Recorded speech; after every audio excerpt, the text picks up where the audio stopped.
지난 시간에는 성경의 어느 본문을 여러분이 설교 본문으로 택해서 설교를 하든 또 듣든 그 본문에서 직접 예수님의 십자가의 죽음과 부활이 나오지 않는 구약이든 신약에서 어느 본문이든 상관없이 하나님의 구원의 경륜 속에서 이것이 차지하고 있는 위치가 무엇인지에 대해서 그리스도 중심적으로 구속사적으로 설교해야 된다는 것에 대해서 우리가 알아봤어요. 이 시간에는 그거하고 조금 다른 측면인데 설교와 십자가의 관계에 대해서 좀 강조를 하고 말씀을 드리려고 합니다. 설교의 목표가 뭘까요? 설교의 목표는 교인들을 등록하게 하고 헌금을 많이 내게 하고 우리 교회를 좀 부흥시키려는 게 설교의 목표는 아니잖아요. 설교의 목표는 하나님의 권능을 나타내는 거죠. 이 세상을 하나님께서 어떻게 만들어 가시고 이끌어 가시고 구원하시고 왕으로서 주인으로서 행하시는지 하나님의 주권적 은혜를 선포하는 게 설교의 목표란 말이에요. 그러니까 토마스 존스 목사님이 지적한 것처럼 진정한 기독교 설교의 중심에는 예수 그리스도의 십자가가 나타나게 돼 있어요. 설교로 부르심을 받은 사람은 그래서 그리스도의 십자가를 설교해야 되는 거죠. 왜냐하면은 그리스도로부터 온 하나님으로부터 온 메시지는 이것 외에는 없기 때문입니다. 그렇다고 설교에 있어서 삶의 여러 측면을 다루면 안 된다는 뜻이 아니에요. 사도 바울 역시 윤리적 권면을 많이 했지만은 그 모든 것들을 통해 가지고 내가 얼마나 똑똑하고 내가 얼마나 뛰어나고 얼마나 능력이 있고 이런 것들을 자랑하고 그런 거를 좀 아는 척하는 설교를 하질 않았어요. 오히려 뭐라 그랬냐면 고린도전서 2장 2절을 보면 내가 너희 중에서 예수 그리스도와 그의 십자가에 못 박히신 것 외에는 아무것도 알지 아니하기로 작정하였습니다. 그랬거든요. 저 자신도 그렇고 많은 설교자들을 보면은 설교하다가 은근히 내가 얼마나 능력 있고 얼마나 존경을 받고 얼마나 훌륭한 목사인지에 대해서 좀 드러내고 과시하고 싶은 마음이 올라올 수 있단 말이에요.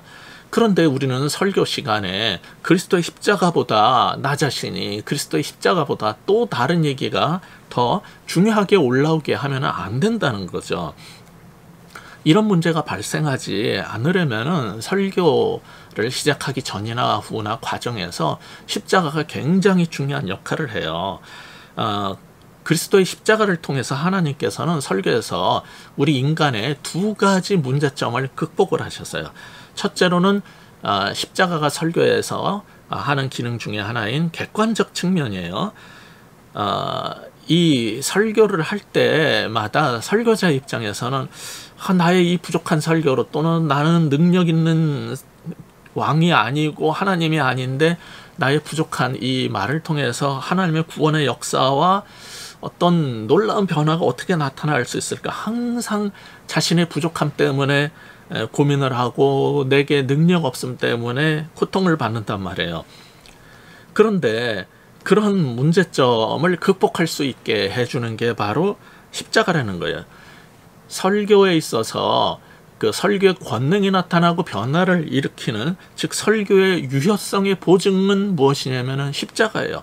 예수님께서 십자가에서 사탄 마귀의 권세를 짓밟고 깨고 승리하고 이기셨기 때문에 그리고 부활하셨기 때문에 예수 그리스도의 십자가는 우리 설교에 있어서 능력이 나타날 수 있는 객관적 유효성의 근거가 된다는 거예요. 그러니까 설교 중에 십자가가 적절하게 나타나고 십자가의 죽음과 부활이 강조되지 않으면은 하나님의 권능이 우리의 설교를 통해서 나타날 수가 없다는 거예요. 그런 면에서 누구에게나 모두에게나 어떤 상황에서나 설교의 유효성의 객관적 근거가 되는 게 바로 이 십자가라는 것입니다. 두 번째, 십자가는 설교에 있어서 주관적인 측면에서 또 중요한 역할을 한다는 거예요. 왜 주관적이냐면은 설교자나 설교를 듣는 사람 모두의 문제점을 이게 극복할 수 있도록 해주는 길이라는 것 때문입니다. 아까 말씀드린 것처럼 설교자는 설교 중에 많은 사람들이 더 많이 모이면 모일수록 하나님의 영광보다는 자기 자랑을 하는 그런 문제점을 보여요. 그게 이제 우리 인간의 내적인 죄란 말이에요. 그런데 정말 설교 전에 설교자가 그리스도의 십자가를 묵상하고 십자가에 못 박혔다면은 그렇게 설교할 수가 없어요.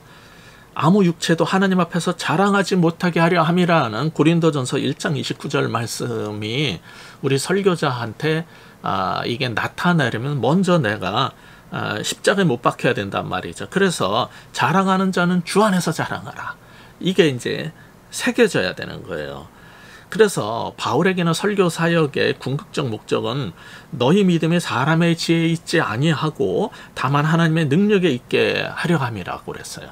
그러기 위해서는 이 설교자가 먼저 자신의 힘과 지혜와 능력으로 하는 게 아니라는 거를 분명하게 하기 위해서 설교자가 먼저 십자가에 못 박혀 죽어야 돼요. 그런데 은근히 설교 중에 자신이 살아나고 자신을 드러내고 자신이 대단한 존재인 것처럼 은근슬쩍 하려는 그런 욕망이 있기 때문에 그런 게 야욕이 우리의 내적 죄로부터 올라오기 때문에 그걸 극복하기 위해서 설교자가 먼저 갈라디아서 6장 14절 말씀처럼 십자가에 못 박혀야 돼요. 십자가 외에 결코 자랑할 것이 없으니 그리스도로 말미암아 세상이 나를 대하여 십자가에 못 박히고 내가 또한 세상에 대하여 그러하니라 하는 게 우리 고백이 돼야 돼요. 그래서 주관적으로 설교자에게도 이게 굉장히 중요하고요. 또 하나는 설교자가 아무리 그렇게 겸손하고 십자가에 못 박히고 하나님의 영광만을 위해서 설교를 해도요. 어떤 교인들은 설교를 들으면서 목사가 마음에 안 들고 어떤 설교 중에 어떤 말씀이 자기의 죄 문제나 잘못한 점에 대해서 지적을 하게 되면은 기분이 나빠가지고 은근히 이제 부하가 끌어오르고 저 목사는 잘못됐다. 어떻게 젊은 목사가 인생을 얼마나 살았다고 저런 소리를 하느냐부터 해가지고 이제 교인들이 그 설교를 들으면서 받아들일 수 없게 교만하는 마음이 올라오게 만들어요. 그러면은 하나님의 말씀이 선포될 때 그 설교가 효과를 발휘하려면 어떻게 돼야 되냐면은 청중도 십자가에 못 박혀야 돼요.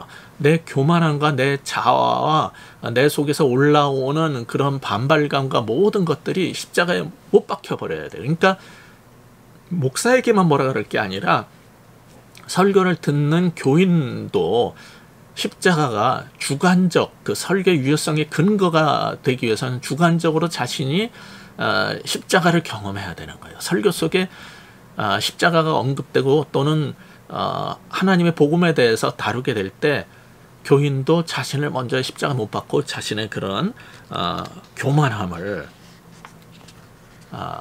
꺾고 죽이고 무릎을 꿇어야 되는 겁니다. 그래야지 하나님 말씀이 들리고 가슴에 새겨지고 내 마음으로 움직이고 우리가 변화될 수 있는 거예요. 그러니까 우리의 설교 속에 나타나는 하나님의 영광을 주목해서 볼 수 있고 들을 수 있으려면은 청중도 교만을 떨쳐버려야 되는데 십자가에 자신을 못 박아야 된단 말이죠. 그래서 이 시대 가장 위대한 설교자 중에 하나인 존 파이퍼 목사님이 고린도전서 1장 17절에 근거해서 설교자가 십자가에 못 박히지 않았다면 그 설교는 무효다라고 했어요.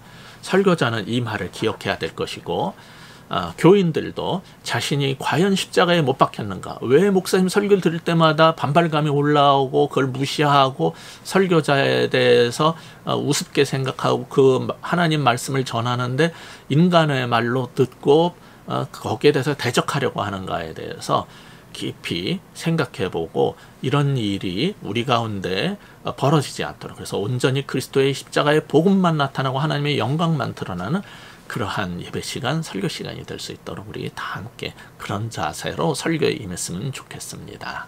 감사합니다.